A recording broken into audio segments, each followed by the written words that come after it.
শত্রুকে ঘায়েল করতে 4 দেশ থেকে শক্তিশালী যুদ্ধ বিমান ক্রয় করছে বাংলাদেশ। ও মাই গড!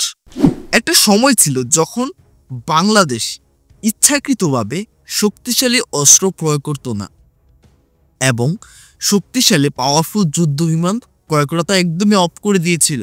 সেই কবে, কত বছর আগে, কত 100 বছর আগে বাংলাদেশ যুদ্ধ বিমান ক্রয় করেছে MiG-29, যেটা বর্তমানে বাংলাদেশের ফাইটার জেট প্রধান। ঠিক আছে, তো এরপর কিন্তু বাংলাদেশ আর কোনো ফাইটার জেট ক্রয় করেনি। এক কথায় বলতে গেলে পাওয়ারফুল ফাইটার জেট, নতুন জেনারেশন ফাইটার জেট কিন্তু বাংলাদেশ আর ক্রয় করেনি। আর কেন ক্রয় করেনি বা ক্রয় করতে চায়নি সেটাও বলে দিচ্ছে আমাদের ভারতের জন্য। কারণ বাংলাদেশে যে সরকার ছিল, বিগত সরকার আমাদের ভারতপুষ্ট ছিল। ঠিক আছে, দেখুন সবসময় একটা দেশ চায়, ঠিক আছে, সব দেশ চায় না, কিছু কিছু দেশ আছে যে চায় যে পার্শ্ববর্তী দেশগুলো যে সেই দেশটার থেকে একটু শক্তি কম থাকুক, তাহলে দাদাগিরিটা ভালোভাবে দেখানো যায় এবং নিজেকে একটু নিরাপদ মনে হয়। এটা স্বাভাবিক। যাই হোক, তবে বাংলাদেশ সরকার, বিগত সরকার সেটা বোঝেনি। আমাদের ভারত চাইতে যে বাংলাদেশ পাওয়ারফুল অস্ত্র না ক্রয় করুক, তবে বাংলাদেশের বিগত যে সরকার ছিল ভারত সরকারের সঙ্গে একদম সম্পর্ক পুরো ঘনিষ্ঠ। ভারত যদি বলে তুমি এখানে দাঁড়িয়ে থাকো, সেখানে দাঁড়িয়ে থাকতো। ভারত যদি বলে তুমি এটা ক্রয় করো না, উনি করতেন না। কিন্তু এর ফলশ্রুতি বাংলাদেশ কিন্তু অনেকটা ডাউনে ছিল। ঠিক আছে, বাংলাদেশ সামরিক দিক থেকে অনেকটাই ডাউনে ছিল, কিন্তু রিসেন্টলি বাংলাদেশ চেঞ্জেস হয়ে যাচ্ছে। হ্যাঁ ভিউয়ার্স, আজকে আমি ATN news live YouTube channel থেকে নেওয়া একটা গুরুত্বপূর্ণ নিউজের উপর রিঅ্যাকশন দিতে যাচ্ছি। হ্যাঁ ভিউয়ার্স, আর ভিডিওর শুরুতেই কিন্তু আমি আপনাদেরকে নিউজের শিরোনামটা পড়ে শুনিয়েছি। হ্যাঁ, শিরোনামটা আবারও বলছি, 4 দেশ থেকে শক্তিশালী যুদ্ধ বিমান ক্রয় করছে বাংলাদেশ। হ্যাঁ ভিউয়ার্স, তো এখন কথা হচ্ছে 4টা দেশ থেকে কি ধরনের যুদ্ধ বিমান ক্রয় করছে, আর সেগুলো কোন কোন দেশ, আর সেই যুদ্ধ বিমানগুলোর পাওয়ারই কতটুকু, এবং সেই যুদ্ধ বিমানগুলো কি আমাদের ভারত সরকার বা আমাদের ভারতের জন্য চিন্তার কোনো কারণ হয়ে দাঁড়াবে কিনা। চলুন সেটাই দেখে আসি এবং জেনে আসি। তো ভিউয়ার্স, আমি রুবাইত আছি আপনাদের সঙ্গে, আর আপনারা দেখছেন পোলাইট ট্রিক্স ইউটিউব চ্যানেল। তো ভিউয়ার্স, আর বেশি কথা আছে, চলুন আপনাদের সঙ্গে একসঙ্গে মিলে সম্পূর্ণ নিউজটাকে দেখে আসি। Let's start it. ভারতের সাথে সম্পর্ক জোরদার করতে বাংলাদেশের সামরিক খাতে তেমন কোনো পরিবর্তন আনেনি শেখ হাসিনা সরকার, এমন অভিযোগ দীর্ঘদিনের। তবে এই পরিস্থিতি বদলাতে বড় ধরনের সিদ্ধান্ত নিয়েছে অন্তর্বর্তী সরকার। এবার বাংলাদেশ বিমান বাহিনীর বহরে যুক্ত হতে যাচ্ছে ইউরোপ, এশিয়া ও মধ্যপ্রাচ্যের নির্মিত উন্নত যুদ্ধবিমান ও অ্যাটাক হেলিকপ্টার। প্রতিরক্ষা খাতে এমন উদ্যোগকে গেম চেঞ্জার হিসেবে দেখছেন সমরবিদরা। বিস্তারিত থাকছে শেখ ফরিদের প্রতিবেদনে। ট্যাঙ্ক বানান, কামান বানান, ফাইটার প্লেন বন্দুক বানান, কামান বানান, ডিফেন্স হচ্ছে, ডেটারেন্স বিল্ড করতে হবে। এগুলো যেন চোখ তুলে তাকাইতে সাহস না। নতুন অধ্যায় সূচিত হতে যাচ্ছে বাংলাদেশের আকাশ প্রতিরক্ষায়। দীর্ঘদিন পর বাংলাদেশ বিমান বাহিনীর বহরে যুক্ত হতে যাচ্ছে ইউরোপ, এশিয়া ও মধ্যপ্রাচ্যের নির্মিত উন্নত যুদ্ধ বিমান ও অ্যাটাক হেলিকপ্টার। প্রতিরক্ষা খাতে এই উদ্যোগকে গেম চেঞ্জার হিসেবেই দেখছেন বিশ্লেষকরা। RICL TMX, যুগের পর যুগ স্থাপনা থাকে মজবুত।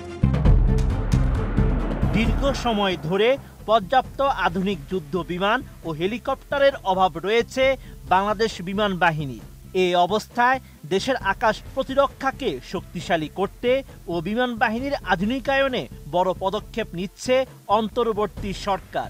ইতালির তৈরি ইউরোফাইটার টাইফুন, চীনের তৈরি J-10C এবং পাকিস্তানের কাছ থেকে JF-17 যুদ্ধবিমান কিনতে যাচ্ছে বাংলাদেশ।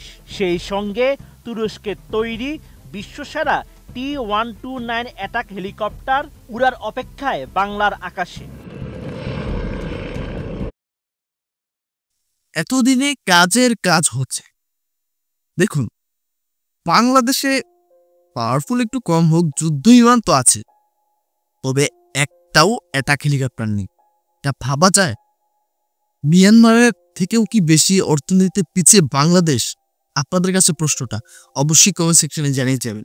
আমার মতামত, আমার উত্তরটা হচ্ছে না, মিয়ানমারের থেকে বহু গুণে অর্থনীতিতে এগিয়ে আছে বাংলাদেশ, সেই জায়গা থেকে মিয়ানমারের কাছে অ্যাটাক হেলিকপ্টার রয়েছে, বড় বড় মিসাইল রয়েছে, কিন্তু বাংলাদেশের কিছুই নেই। তাও আবার এই ডিজিটাল যুগে এসে 2025 সালে এসে এটা এটা একেবারেই মানা যায় না। কিন্তু রিসেন্টলি কাজের কাজ হচ্ছে। হ্যাঁ, এরকম ভাবে চলতে থাকলে বাংলাদেশ সামরিক র্যাঙ্কিং এ কতটা এগোবে তা মানে ভাবনা চিন্তারও বাইরে।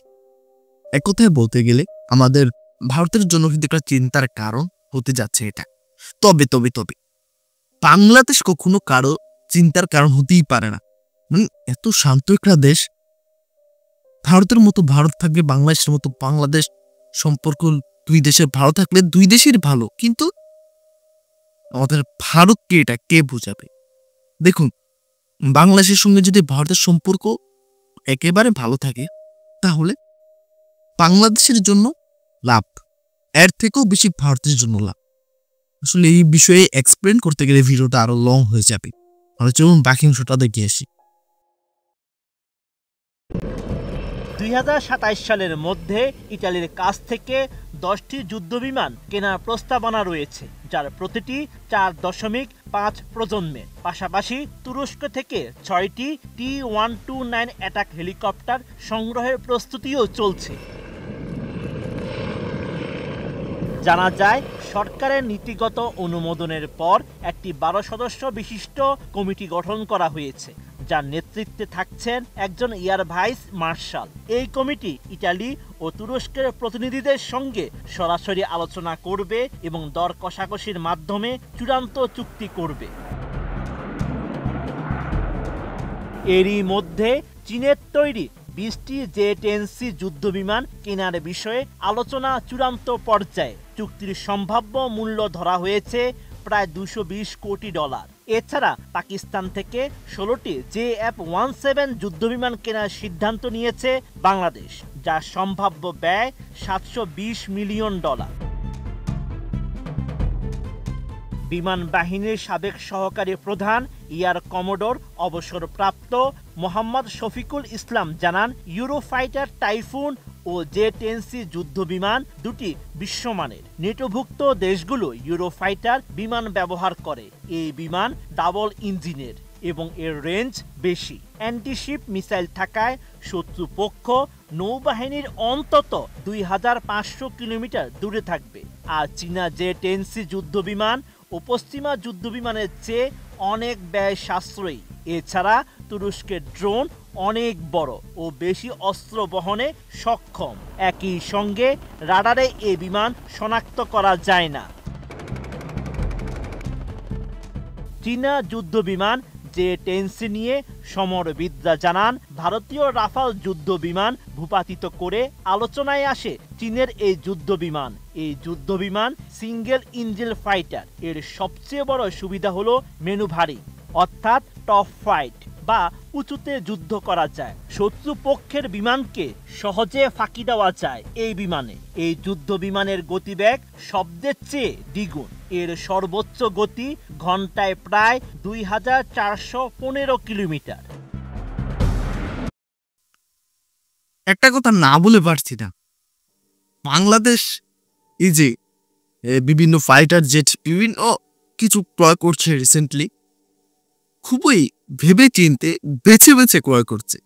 আসলে এই বিষয়টাকে আমি একদমই সাপোর্ট করি, কারণ এখানে তো অনেক অর্থ ব্যয় হচ্ছে। তো সেই জায়গা থেকে যদি ভালো কোনো অস্ত্র বা ভালো কোনো ফাইটার জেট ক্রয় না করে তাহলে বিষয়টা কেমন হচ্ছে?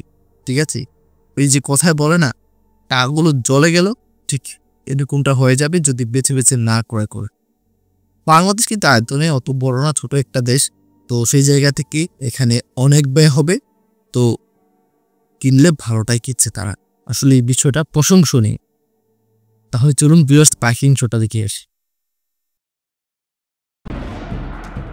বিশেষজ্ঞরা বলছেন, দীর্ঘদিন ধরেই F-7 ও MiG-29 এর মতো পুরনো যুদ্ধ বিমানের উপর নির্ভর করছিল বিমান বাহিনী। নতুন যুদ্ধ বিমানগুলো যুক্ত হলে বাংলাদেশ আকাশ প্রতিরক্ষায় শুধু আগ্রাসী প্রতিরোধী নয়, বরং কৌশলগত আধিপত্য অর্জন করতে পারবে, যা বিশ্বব্যাপী পরিবর্তনশীল ভূরাজনৈতিক বাস্তবতায় অত্যন্ত গুরুত্বপূর্ণ। Sheikh Farid, ATN news.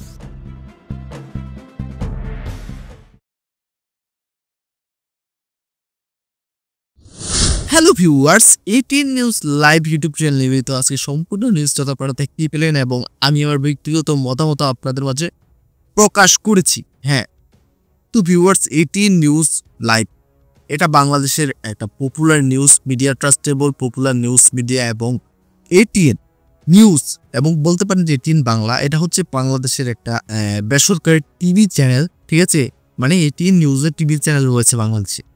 তো যাই হোক ভিউয়ার্স, মূল বিষয়ে আসি। সেটা হচ্ছে বাংলাদেশ রিসেন্টলি যা করছে সত্যি প্রশংসনীয় কাজ। হ্যাঁ, শেখ হাসিনা সরকারের পতনের পর বাংলাদেশ কিন্তু আশেপাশে কে মন খারাপ করলো, কে কি বললো, ওইগুলো আর গুনতিতেই ধরতে না। আসলে এটা প্রতিটা দেশেরই করা উচিত। নিজের বল বাহুবল, যদি নিজের বল দুর্বল হয় তাহলে কিন্তু সময় মতো খুব বেশি বসতে হবে, যেটা বাংলাদেশ রিসেন্টলি বুঝতে পারছে। দেখুন, আগে বুঝতে পারলেও কিছু করার ছিল না, কারণ যে প্রধান সেই যদি কিছু না করে অন্য মানুষরা কি করবে? ঠিক আছে, সবকিছু তো প্রধানের হাতেই থাকে। তো বাংলাদেশের বর্তমান যে প্রধান রয়েছেন তিনি খুবই ইন্টেলিজেন্ট ব্যক্তি, ওনার ব্যক্তিত্ব নিয়ে আশা করি আর কিছু বলতে হবে না।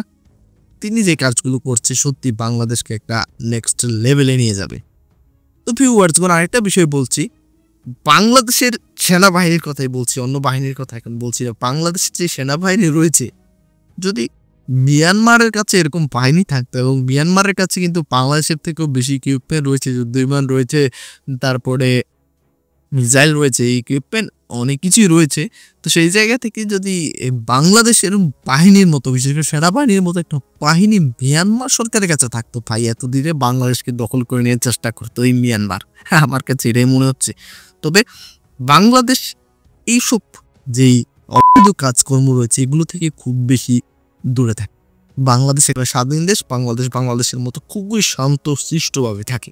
তো ভিউয়ার্স, বাংলাদেশের বর্তমান যে পরিস্থিতি, এই পরিস্থিতির মধ্যে যদি বাংলাদেশের যে দলগুলো রয়েছে, রাজনৈতিক দলগুলো, সেই রাজনৈতিক দলগুলো যদি একত্রিত হয়ে কাজ করে, ঠিক আছে, দেখুন, দেশ বাঁচলে ক্ষমতা পাবে মানুষ। মানে এই রাজনৈতিক দলগুলোর কথাই বলছি, যদি দেশই না থাকে তাহলে ক্ষমতা কে পাবে? সেটা সেও কে দিবে? তো সেই ক্ষেত্রে নিজের দেশকে আগে বাঁচাতে হবে। তো বাংলাদেশের যে রাজনৈতিক দলগুলো রয়েছে, সেই রাজনৈতিক দলগুলো একত্রিত হয়ে কোনো ধরনের দাঙ্গা না করে সবাই মিলেমিশে এখন কাজ করলে বাংলাদেশ নেক্সট লেভেল পার করে আরো নেক্সট লেভেলে চলে যাবে। তো ভিউয়ার্স, আশা করি ইন ডিটেলস আপনাদেরকে কিছুটা হলেও বোঝাতে পেরেছি। তো আমি অত জ্ঞানী মানুষ না, আমার সৃষ্টিকর্তা আমাকে যতটুকু জ্ঞান দিয়েছেন আমি চেষ্টা করি আপনাদেরকে সেই অনুযায়ী কিছুটা বলতে, কিছুটা বোঝাতে। তো ভিউয়ার্স, আজকে সম্পূর্ণ লিস্টে যদি আপনাদের কাছে ভালো লেগে থাকে এবং আমার এই রিঅ্যাকশন ভিডিওটা যদি আপনাদের কাছে ভালো লেগে থাকে, আপনারা চাইলে কিন্তু আমার চ্যানেলকে সাবস্ক্রাইব করতে পারেন, ভিডিওতে লাইক করতে পারেন, কমেন্ট করে আপনার মূল্যবান মতামত জানাতে পারেন, এবং আপনি কোন জায়গা থেকে আমার ভিডিওটা দেখছেন সেটাও জানাতে পারেন। তো ভিউয়ার্স, আজকে এই পর্যন্তই, দেখা হবে পরবর্তী কোনো একটা ভিডিওতে। ততক্ষণ পর্যন্ত সকলে ভালো থাকবেন, সুস্থ থাকবেন, টাটা, বাই বাই।